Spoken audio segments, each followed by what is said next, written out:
वरिष्ठ व निवड श्रेणीचे प्रशिक्षणाची नोंदणी ऑनलाईन, परंतु प्रशिक्षण मात्र ऑफलाईन असे का? नमस्कार मित्रांनो, मी वर्धमान विठ्ठलराव भोयर. तर आज आपण वरिष्ठ व निवड श्रेणीचे प्रशिक्षण मागील काही वर्षापासून शिक्षक या प्रशिक्षणाची वाट पाहत होते आणि नुकतेच 11 एप्रिल 2025 रोजी राज्य शैक्षणिक संशोधन व प्रशिक्षण परिषद महाराष्ट्र राज्य पुणे यांनी वरिष्ठ व निवड श्रेणीच्या प्रशिक्षणाचा एक प्रोग्राम जाहीर केलेला आहे. आणि आजच्या व्हिडिओमध्ये आपण वरिष्ठ व निवड श्रेणीचं जे प्रशिक्षण आता होऊ घातलेलं आहे त्याची नोंदणी जी आहे आपल्याला करायची आहे. त्या व्हिडिओमध्ये आपण नोंदणी कशी करायची, कोण शिक्षक याकरता पात्र आहे, त्याकरता किती शुल्क लागणार आहे, नोंदणी कशी करायची, कधीपर्यंत करायची, ही सर्व माहिती आपण आजच्या व्हिडिओमध्ये बघणार आहोत. तर ह्या नोंदणीकरता या आदेशामध्ये 10 दिवसाचा कालावधी दिलेला आहे आणि तो कालावधी आहे 15 एप्रिल 2025 ला सकाळी 11 वाजतापासून ही नोंदणी सुरू होणार आहे. 15 एप्रिल 2025 ते नोंदणी होणार आहे सलग 10 दिवस, म्हणजे 25 एप्रिल 2025 सायंकाळी 6 वाजेपर्यंत. यामध्ये कुठल्याही प्रकारची वाढ होणार नाही असेही या आदेशामध्ये नमूद केलेले आहे. आणि या नोंदणीमध्ये कोणते शिक्षक वरिष्ठ श्रेणीकरता आणि कोणते शिक्षक निवड श्रेणीकरता पात्र ठरणार आहे ते पण यांनी नमूद केलेलं आहे. तर त्यामध्ये 30 एप्रिल 2025 पर्यंत ज्यांनी 12 वर्ष अर्हताकारी सेवा केली असेल त्यांना वरिष्ठ श्रेणीचं, व ज्यांनी 30 एप्रिल 2025 पर्यंत 24 वर्ष अर्हताकारी सेवा केली असेल त्यांना निवड श्रेणीकरता नोंदणी करता येईल. अर्हताकारी सेवा म्हणजे एका वेतन श्रेणीमध्ये 12 वर्ष किंवा एका वेतन श्रेणीमध्ये 24 वर्ष.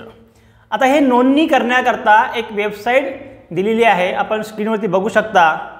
www.maa.ac.in या संकेतस्थळावरती आपल्याला नोंदणी करायची आहे. नोंदणी करताना जर समजा काही अडचण आली तर त्याकरता पण एक संकेतस्थळ दिलेलं आहे की जिथे आपल्याला आपलं म्हणणं किंवा तक्रार मांडायची आहे. आपण स्क्रीनवरती बघू शकता. आता नोंदणीला सुरुवात करण्यापूर्वी आपल्याला आपली जी माहिती आहे ती आधी अपडेट करून घ्यायची आहे. आपल्या शालार्थ प्रणालीमध्ये किंवा सेवार्थ प्रणालीमध्ये आपली जी सेवाविषयक माहिती आहे, आपलं नाव आहे, लिंग आहे, आपलं शैक्षणिक व्यावसायिक अर्हता आहे, मुख्याध्यापकाचं नाव आहे, मुख्याध्यापकांचं मोबाईल नंबर आहे, आपला ईमेल ID आहे. कारण बऱ्याच ठिकाणी मुख्याध्यापक बदलत राहतात, त्यांचं नाव, त्यांचा मोबाईल नंबरसुद्धा अपडेट करणं गरजेचं आहे. बरेच शिक्षक सेवेमध्ये शैक्षणिक व व्यावसायिक अर्हता वाढवतात, सेवा पुस्तिकेत नोंद असते, पण आपल्या शालार्थ प्रणालीमध्ये किंवा सेवार्थ प्रणालीमध्ये ते अपडेट आपण करत नाही. तर ही नोंदणी करण्यापूर्वी आपल्या शालार्थ प्रणालीमध्ये आपली ही सर्व माहिती जी आहे ती आधी अपडेट करून घेणं गरजेचं आहे. त्यानंतरच आपल्याला नोंदणीची सुरुवात करायची आहे. नोंदणी सुरुवात करण्यापूर्वी आपल्याला आपली माहिती जी आहे, आपला अचूक शालार्थ ID, आपला ईमेल ID, आपलं ट्रान्झॅक्शनचं जे काही माहिती असेल ती आणि आपला मोबाईल नंबर एवढी माहिती सोबत ठेवूनच आपल्याला नोंदणी सुरू करायची आहे. त्या नोंदणीकरता यांनी 4 गट दिलेले आहे. पहिला गट म्हणजे प्राथमिक गट, जे शिक्षक 1ली ते 4थी किंवा 1ली ते 5वी किंवा 1ली ते 8वी किंवा 6वी ते 8वी ह्या वर्गांना जे शिक्षक शिकवतात त्या शिक्षकांना प्राथमिक गटामध्ये नोंदणी करायची आहे. जे शिक्षक माध्यमिक शिक्षक म्हणून म्हणजे वर्ग 9 आणि 10 करता अध्यापन करीत आहे त्यांनी माध्यमिक गटात, जे शिक्षक 11वी आणि 12वीला अध्यापन करत आहे त्यांनी उच्च माध्यमिक गटात, आणि शेवटला गट आहे तो म्हणजे अध्यापक विद्यालय गट अशा 4 गटामध्ये हे प्रशिक्षण आता होणार आहे। आणि या प्रशिक्षणाकरता मी जे बोललो की नोंदणी विकत 2000 रुपये देऊन नोंदणी करायची आहे। जेव्हा आधी ऑनलाईन प्रशिक्षण व्हायचं तेव्हा कोविडच्या काळामध्ये ही प्रथा सुरू झाली। प्रशिक्षण देणे ही शासनाची जबाबदारी असताना देखील आणि प्रशिक्षण ऑफलाईन असताना देखील याही ठिकाणी 2000 रुपयाचं शुल्क आपल्याला भरावायचं आहे, जे नियमबाह्य आहे। पण प्रशिक्षण करायचं आहे। या प्रशिक्षणाची नोंदणी करण्याकरता आपल्याला आता इथे 2000 रुपयाची जे शुल्क आहे हे भरायचं आहे। आणि हे जे शुल्क आहे हे आपल्याला आपल्या डेबिट कार्डमधून, क्रेडिट कार्डमधून किंवा इंटरनेट बँकिंगच्या माध्यमातून नोंदणी करताना भरायचं आहे।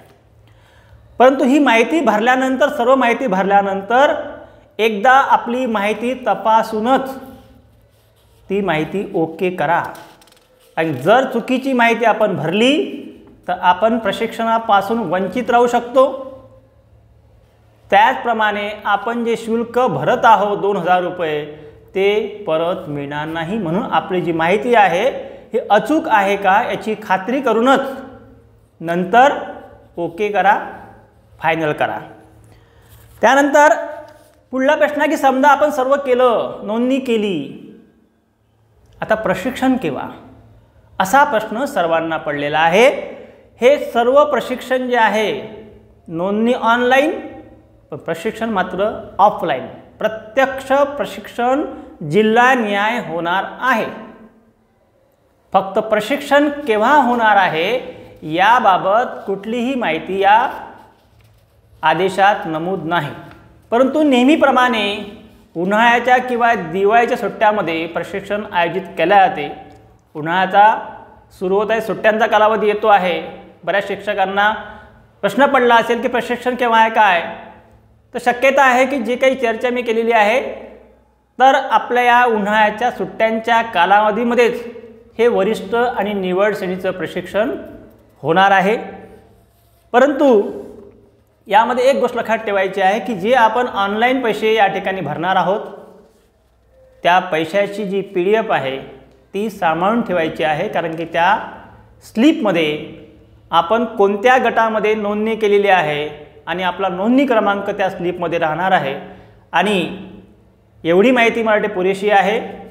लवकरच प्रशिक्षण प्रत्यक्ष सुरू होईल आणि आपण सर्वांनी चांगल्या प्रकारे प्रशिक्षण करून लवकरात लवकर आपल्याला नियमानुसार वरिष्ठ व निवड श्रेणीचा लाभ मिळावा अशी अपेक्षा व्यक्त करतो आणि हा व्हिडिओ पूर्ण पाहिल्याबद्दल धन्यवाद व्यक्त करतो।